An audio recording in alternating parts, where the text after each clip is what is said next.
Welcome to a quick update with some new D2L features. So this slideshow goes over some changes. We'll start with some smaller changes that took place since June to about now, and then we'll take a look at some bigger changes that have recently happened within the D2L Brightspace VLE environment. So some smaller changes that you may have noticed from about, I'd say, June. First off is we launched the Work to Do widget. So this was something big that we launched back in June. And the Work to Do widget lives on the home page for students. They'll see it in the top right-hand corner. And it looks something like this here. And basically the Work to Do widget is an area that sort of takes data from all of their courses and populates this list with things that the student needs to do. It shows the upcoming 2 weeks items that they have due, and then also things that have been overdue that they have not submitted to. So once a student submits or finishes the assessment, it's removed from the list. But if they have not, then it goes into the overdue area here. So I posted this back in June. So if you haven't noticed it, please do take a look. And then there is some more specific details here that goes over exactly what is listed and what is listed and when it is listed within the Work to Do widget. So it's a great new widget that I know a lot of students have liked because it sort of helps with them staying on top of things that they have due. The next update was the HTML editor bar. So they changed from the default Brightspace editor bar and they moved to a more a standard one. And the editor bar is the toolbar that you see in many areas on D2L. So it's now mostly everywhere in D2L. And you'll notice it, for instance, when you make an announcement.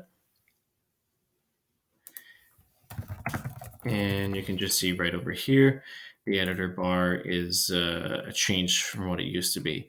It used to be, insert stuff over here, link over here, etc. And now it's changed more to sort of the feel that's in something like Google Docs or within your email, etc. So they changed up the formatting. The formatting stuff goes on the left-hand side now, bold, italic, underline, color,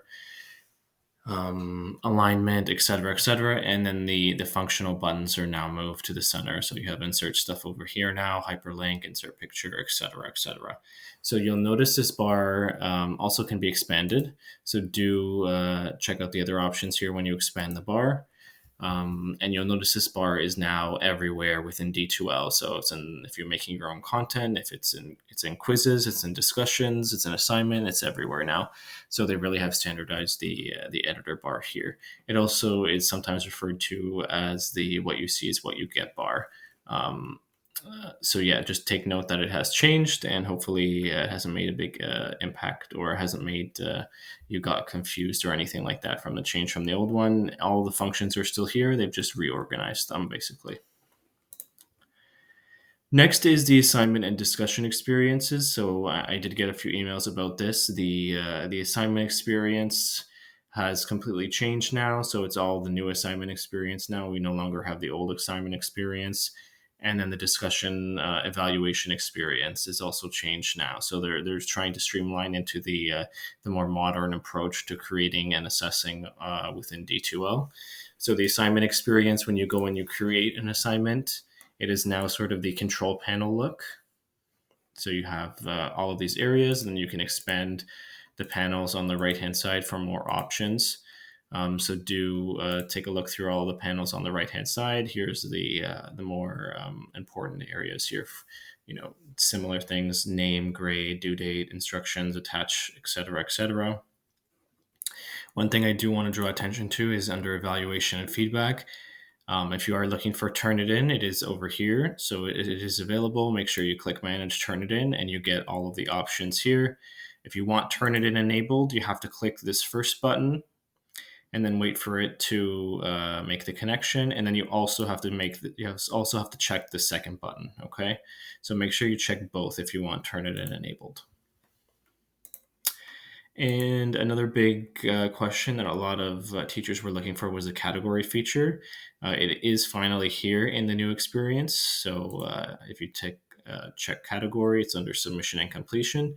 You can choose the category or you can create a new one, and then it will be grouped on the general assignment page under the category.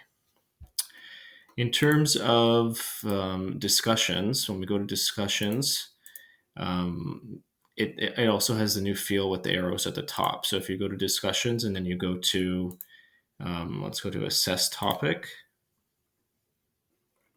and you click a student.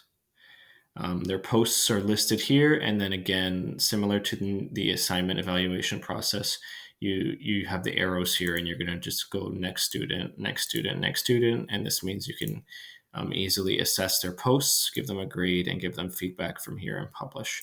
So it is really easy now to assess the students' discussion posts as well. So all of the old discussion assessment features and all of the old assignment creation experiences, they're no longer available. So we have moved into this new, more modern feeling experiences. Also in discussions, you can now add users. So this was a feature that they introduced, I believe, in July. So under your discussions, okay, let's do discussions for today. Sure. And we can start a new thread, and we'll do hello everyone. And you can say, please into your discussion groups, which are, and then you can at the student so they get notified. So for instance, there's a student named Paul in my class, and there's also a student named Des in my class. So when you do at and you start typing a student's name, it shows up. And then we also have a student named Frank in the class and a student named Jenna in the class. So you do the at sign, and then you start typing the student's name. Oh, this one didn't work. Des. There we go. You start typing the student's name, and then their name comes up. And when you post that, you actually send a notification directly to the student's account saying that they have been notified by something. So if we go under the class list and we go to, let's see, Des, and we impersonate Des for a moment, you can see they have a notification here, and it says, Paul Palma, the teacher, has mentioned you in the thread. Hello, everyone. So, and then they click it, and it takes them directly to the thread. So it is a nice little feature that gets that notifies the student. It also can help with students talking back and forth, commenting on posts, etc., etc. It's a nice interactive feature. And the good thing is when you can hover over it, sorry, not hover over, you can click it, and it takes you to the user's profile if they filled that out and whatnot. Next is our staff lounge. So we launched this earlier in the week. I'll just stop impersonating the student here. All teachers and staff have access to the staff lounge now. I did post an announcement with some details, but it is found under the staff tab under my courses, and the staff lounge is featured here.